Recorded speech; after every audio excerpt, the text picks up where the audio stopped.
Few relationships in Star Wars are as complex as that between Darth Vader and Grand Moff Tarkin. Under the watchful eye of Emperor Palpatine, these two navigated a volatile alliance filled with animosity and respect. Despite Vader's notorious rage, Palpatine consistently intervened to protect Tarkin. Today, we take a look at the pivotal roles the Emperor's chosen ones played in his grand design for the Galactic Empire.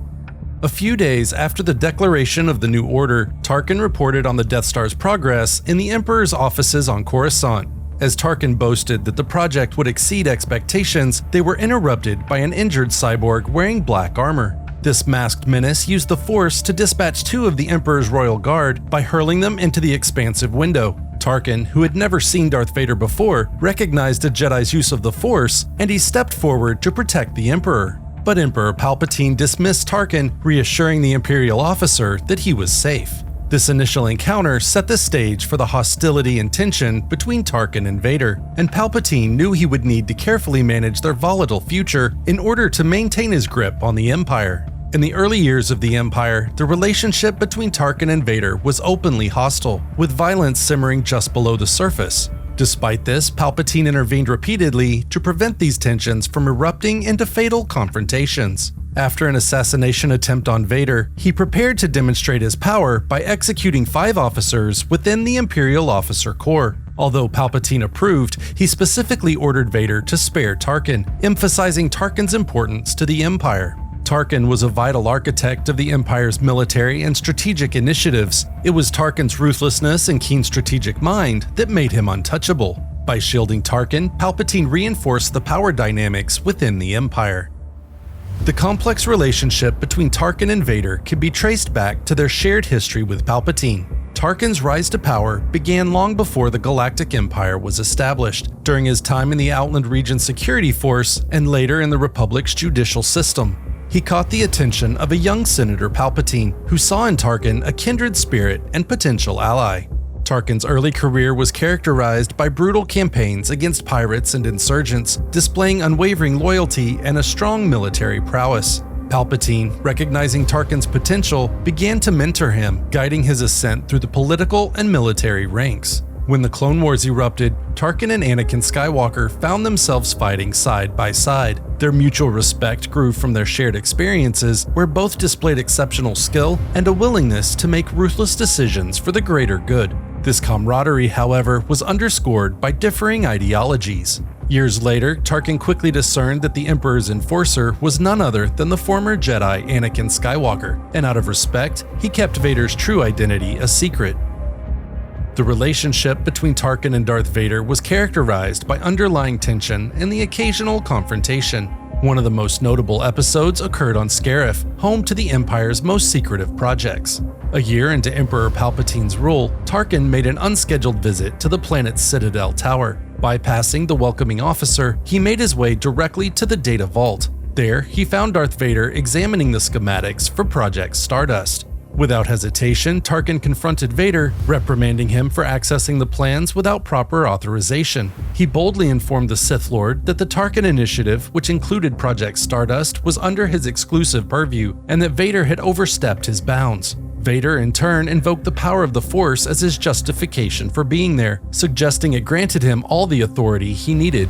In a move that could have spelled his end, Tarkin commanded Vader to stand down, asserting his own authority and the Emperor's backing. For a moment, the air was thick with the possibility of violence. Vader envisioned drawing his lightsaber and ending Tarkin's defiance permanently. However, Tarkin had anticipated this reaction and was prepared. He activated a hologram of Emperor Palpatine, who appeared surprised to see Vader at the Citadel Tower. Tarkin reported Vader's unauthorized presence, and the Sith shifted his stance, apologizing and explaining that he was merely seeking ways to extend the Empire's rule more effectively. Palpatine, understanding the strategic value of this moment, decided to integrate Vader into the Death Star project and align Vader's interests with those of Tarkin, and he made it clear that Tarkin had full authority concerning the Death Star. The confrontation on Scarif highlighted Tarkin and Vader's fragile alliance, yet it also underscored Palpatine's intricate manipulation, ensuring that their rivalry would not jeopardize his grand design. The Emperor understood that Tarkin nearly pushed Vader too far, and he needed to maintain his structure of power and loyalty.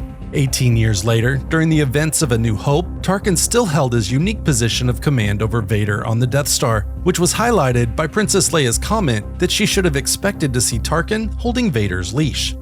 Following the occupation of Mon Cala, Grand Moff Tarkin owed Darth Vader a significant favor. Vader, who had grown bored with no more Jedi to hunt, sought a new challenge and approached Tarkin with an unusual request. He asked Tarkin to hunt and kill him if necessary. Initially shocked, Tarkin was puzzled by this request, but he began to understand Vader's motivations. After eliminating the remaining Jedi, Vader longed for a worthy adversary and saw Tarkin as the perfect challenger.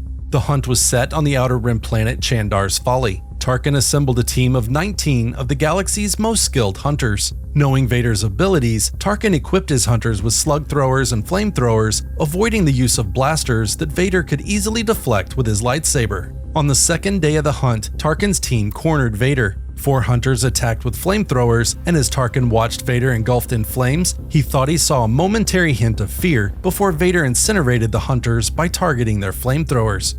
Throughout the following days, Vader left clear signs of his movements, luring the hunters into ambushes. Tarkin knew that as long as Vader had his lightsaber, he was unbeatable, and he devised a plan to disarm the Sith. Finally, after losing 6 men, 1 hunter succeeded in snatching the lightsaber from Vader's grip. Disarmed and enraged, Vader's tactics became more ferocious. Tarkin, observing from a distance, saw Vader forcefully dispatch 5 of his hunters. Despite the mounting casualties, Tarkin understood that Vader's anger made him even more dangerous. On the 9th day, with only 7 hunters left, Tarkin's team tracked Vader to a crystal ravine. Using the echoes of his breathing to mislead them, Vader ambushed the group, eliminating several more hunters. The final confrontation took place in the Stormlands, an open and treacherous area. Tarkin's remaining hunters set up camp, listening for Vader's breathing. However, Vader deactivated his breathing apparatus, silently approaching the camp and killing the hunters one by one. Tarkin, realizing he could not escape, knelt in surrender. As Vader loomed over him, lightning struck, incapacitating the Sith Lord. Tarkin seized the moment, contacting his flagship for an immediate pickup. As they waited for the ship to arrive, Tarkin assured Vader that he hoped the Dark Lord had learned what he sought from the hunt. However, Vader, regaining some strength, force-choked Tarkin briefly, reminding him of his undiminished power.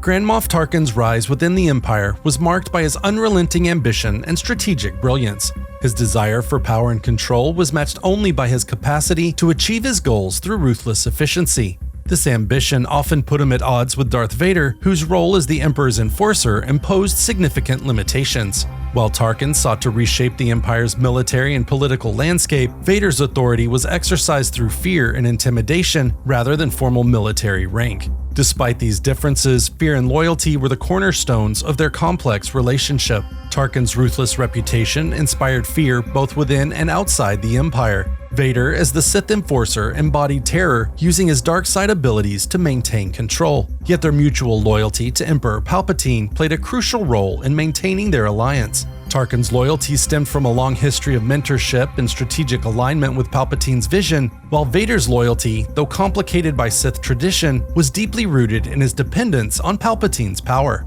Palpatine masterfully balanced these dynamics to maintain control over his top subordinates. By protecting Tarkin from Vader's wrath, he reinforced Tarkin's importance and ensured Vader remained in check. This manipulation ensured that both men remained valuable assets to the Empire, with their potentially explosive rivalry kept under control. Through fear, Palpatine maintained order and obedience. Through loyalty, he secured the continued service of his most crucial lieutenants, shaping the upper echelons of the Galactic Empire. Much like the balance of power and loyalty between Tarkin and Vader, Anakin Skywalker's choice of robes and lightsaber symbolized his growing power and defiance of Jedi tradition. To explore these dynamics further, watch our video on how Anakin's choices reflected the Jedi Council's fears and how they shaped the fate of the galaxy.